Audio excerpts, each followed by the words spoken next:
भारत के तेवर देखकर पाकिस्तान में कोहराम मच गया है। पाकिस्तान से परमाणु बम की धमकी दी जा रही है। शहबाज शरीफ के मंत्री बता रहे हैं कि उनकी मिसाइल सजाने के लिए नहीं रखी गई है। अब सवाल यह है कि अगर पाकिस्तान से एटम बम वाली धमकी दी जा रही है तो दोनों देशों के बीच परमाणु ताकत के मामले में कौन आगे है। पाकिस्तान ये रिपोर्ट देखेगा तो उसे पता चल जाएगा कि शहबाज शरीफ के मंत्रियों ने उन्हें बहुत बड़ी मुश्किल में डाल दिया है।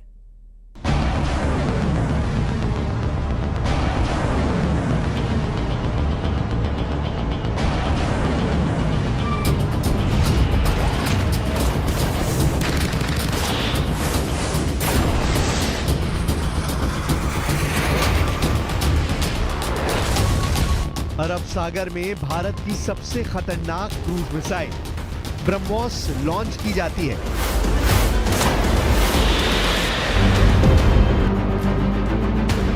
कैमरा नंबर 1, कैमरा नंबर 2 और फिर दूर से कैमरा नंबर 3।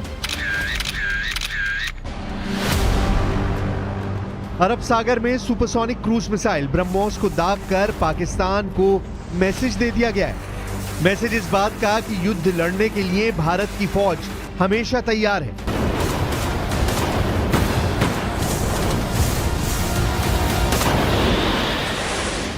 उसके हथियार तैयार हैं और लड़ने का जज्बा बुलंदी पर है। और ऐसे ही हथियारों को देखकर पाकिस्तान की तरफ से परमाणु बम की धमकी आई है।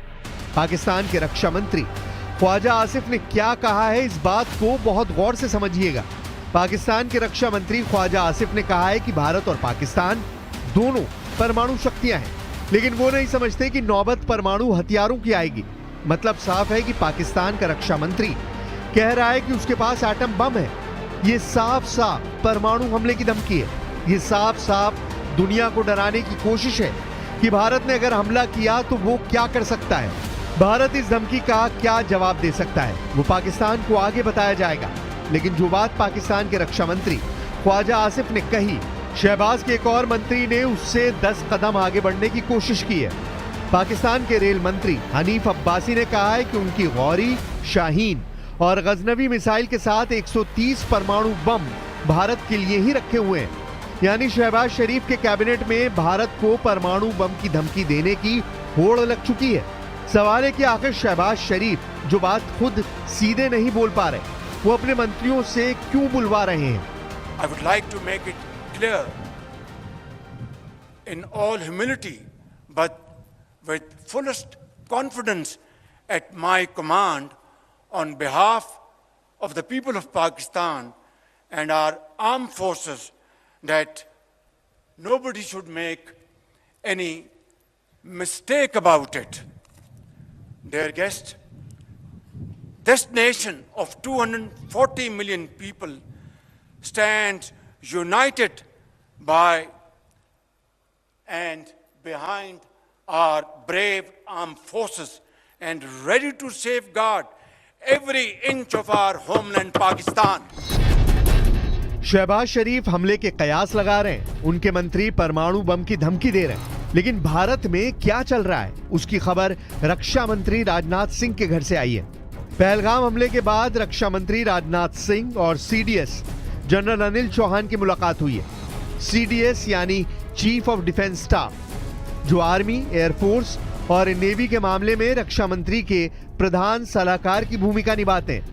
इस मीटिंग के मायने बहुत ज्यादा हैं, क्योंकि इस वक्त सेना के तीनों अंगों की तैयारी क्या है, इसे लेकर सीडीएस रक्षा मंत्री को हर जरूरी जानकारी देते हैं। सिग्नल साफ है कि पहलगाम हमले के बाद भारत कोई भी फैसला जज्बात से नहीं, बल्कि हर बात को ध्यान में रखकर करेगा, ताकि दुश्मन को सबसे गहरी चोट पहुंचाई जाए। चोट ऐसी जिससे बारूद के धमाके से ज्यादा दुश्मन के विलाप की आवाज आए। भारत के हम लोगों में जो आक्रोश है, वो आक्रोश पूरी दुनिया में है। इस आतंकी हमले के बाद लगातार दुनिया भर से संवेदनाएं आ रही हैं। मुझे भी ग्लोबल लीडर्स ने फोन किए हैं, पत्र लिखे हैं, संदेश भेजे हैं। इस जघन्य तरीके से किए गए आतंकी हमले की सबने कठोर निंदा की है।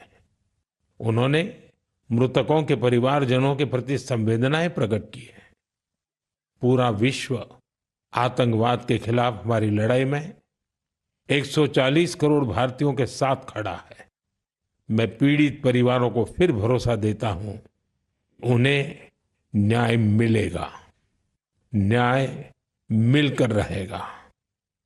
इस हमले के दोषियों और साजिश रचने वालों को कठोरतम जवाब दिया जाएगा।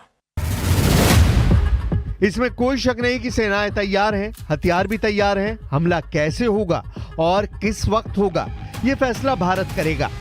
पाकिस्तान की परमाणु धमकी को देखने के बाद अब आपको एटम बम वाले समीकरण दिखाते हैं, क्योंकि पहलगाम में हुए आतंकी हमले के बाद अब पाकिस्तान से एटम बम वाली धमकी भी शुरू हो चुकी है। FAS यानी फेडरेशन ऑफ अमेरिका साइंटिस्ट की रिपोर्ट है कि भारत के पास 180 परमाणु बम है, जबकि पाकिस्तान के पास 170 एटम बम है। यानी ये रिपोर्ट बताती है कि भारत के पास पाकिस्तान से ज्यादा परमाणु बम है। दूसरी रिपोर्ट SIPRI यानी Stockholm international peace research institute की है। इसके मुताबिक भारत के पास 172 और पाकिस्तान के पास 170 एटम बम है। अब इस चार्ट को देखकर पाकिस्तान के हौसले बुलंद हो जाते हैं, और यही बम हैं जिनकी वजह से शहबाज के कैबिनेट और पाकिस्तान के बाकी नेताओं के परमाणु ख्वाबों को पंख लग जाते हैं। लेकिन पाकिस्तान को क्या जवाब मिलेगा, इसका काउंटर अटैक भी फौरन होता है। और उनकी हुकूमत ने ऐलान किया कि अब वो ये मुआहिदा नहीं मानते। और मैं सखर में इसी सिंधु दरिया के साथ खड़े होके भारत को कहना चाहूंगा कि सिंधु हमारा है और सिंधु हमारा रहेगा। या इस दरिया से हमारा पानी बहेगा या उनका खून बहेगा। पहले 1974 और फिर 1998 में परमाणु टेस्ट करके भारत खुद को एक बड़ी परमाणु ताकत के रूप में 27 साल पहले ही कायम कर चुका है। और भारत के पास परमाणु बम लॉन्च करने वाले वो जराए हैं जो पाकिस्तान के पास नहीं है। परमाणु युद्ध हुआ तो भारत के पास हमले के लिए क्या क्या विकल्प हैं, वो आपको दिखाते हैं। और ये बात शहबाज शरीफ और उनके कैबिनेट वाले जंगजू मंत्रियों को भी एहसास दिलाएगी कि परमाणु युद्ध पाकिस्तान को पूरी तरह से इस पृथ्वी से मिटा देगा। परमाणु बम लॉन्च करने के लिए भारत के पास 3 प्लेटफॉर्म हैं, जबकि पाकिस्तान के पास सिर्फ 2 हैं। भारत लड़ाकू विमान से एटम बम दाग सकता है, पाकिस्तान के पास भी ये ताकत है। भारत जमीन पर मौजूद मिसाइल से भी एटम बम लॉन्च कर सकता है, पाकिस्तान के पास भी ये पावर है। लेकिन तीसरी और निर्णायक प्लेटफॉर्म परमाणु पनडुब्बी है, जो भारत के पास है और पाकिस्तान के पास नहीं है। यानी एटम बम के हमले का जवाब भारत जवाबी हमला करके दुश्मन को पूरी तरह से मिटा सकता है। इसकी गारंटी भारत की परमाणु पनडुब्बी है। सबसे पहले बात एयर स्ट्राइक वाली ताकत की, जो परमाणु बम भी लॉन्च कर पाए, यानी ऐसे जहाज जो एटम बम से हमला कर सकते हो। भारत और पाकिस्तान दोनों के पास ऐसे जहाज हैं जो एटम बम से लैस किए जा सकते हैं और उनसे परमाणु बम दागा जा सकता है। भारत के पास इसके लिए सुखोई फाइटर जेट है, राफेल विमान है, MiG-29 है, मिराज 2000 है, जगुआर है। जबकि पाकिस्तान के पास F-16 है, J-10 है, मिराज 5 और मिराज 3 है। ये चार्ट बताता है कि दोनों देशों के पास परमाणु बम की डिलीवरी करने वाली एयर पावर है, जो एटम बम वाली स्ट्राइक अंजाम दे सकते हैं।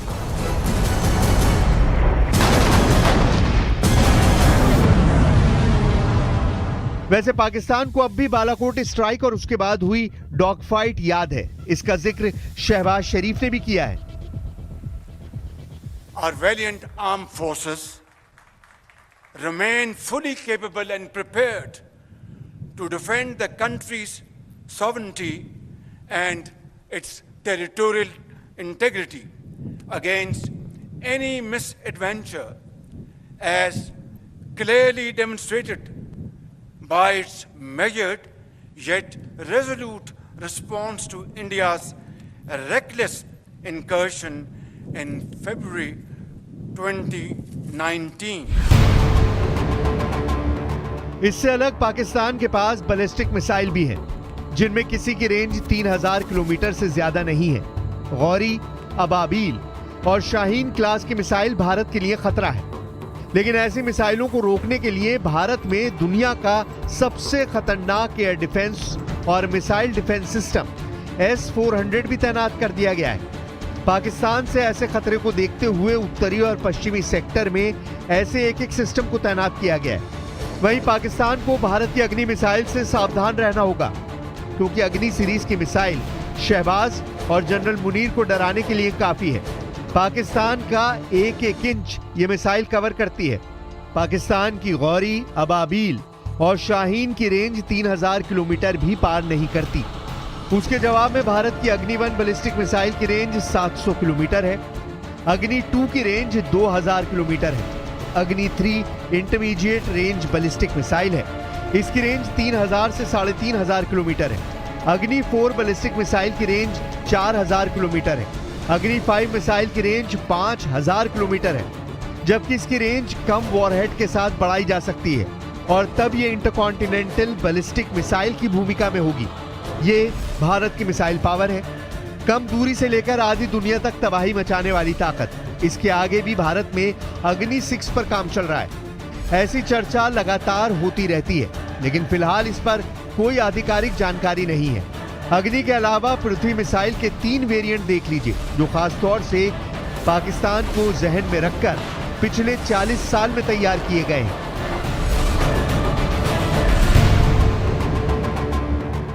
पृथ्वी 1 जो कि शॉर्ट रेंज बैलिस्टिक मिसाइल है, रेंज है 150 किलोमीटर।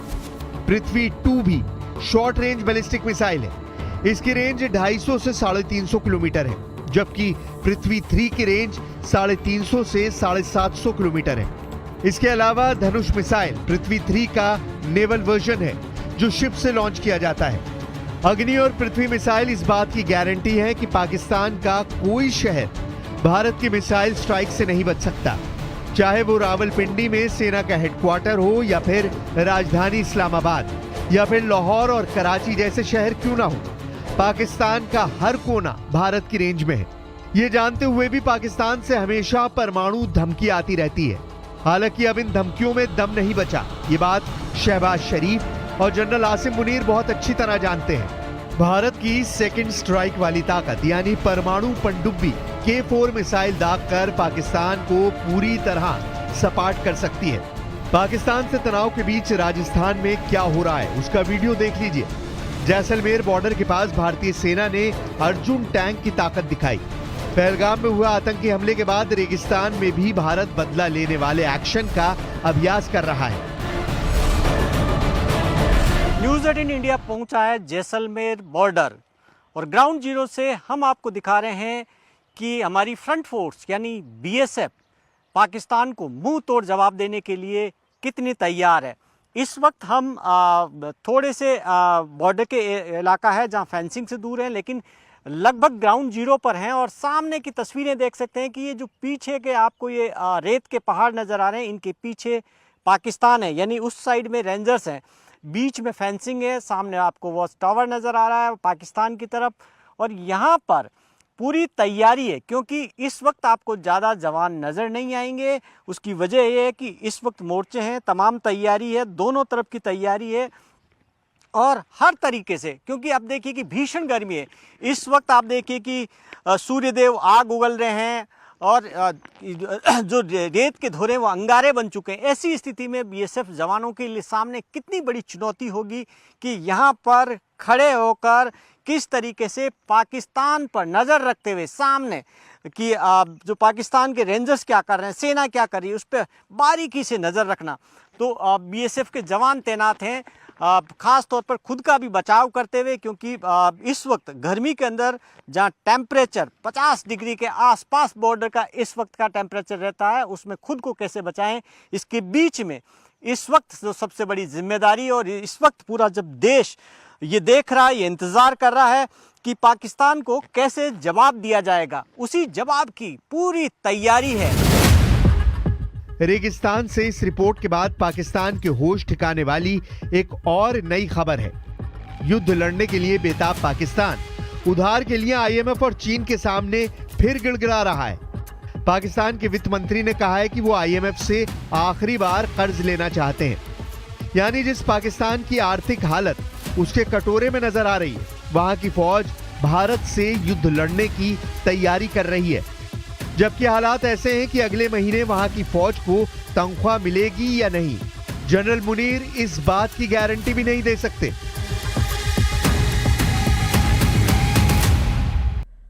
जम्मू कश्मीर में आतंक के खिलाफ एक्शन जारी है। जम्मू कश्मीर के कई जिलों में आतंकियों की तलाश में सर्च ऑपरेशन तेज कर दिया गया है। आतंक की कमर तोड़ने के लिए सुरक्षा बल ने पूरा एक्शन प्लान तैयार किया।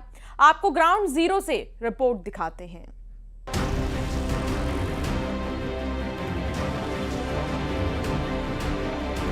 पहलगाम का दर्द बॉर्डर पर अलर्ट, सेना का सर्च ऑपरेशन काबा दुश्मन, आतंक को मिलेगा करारा जवाब।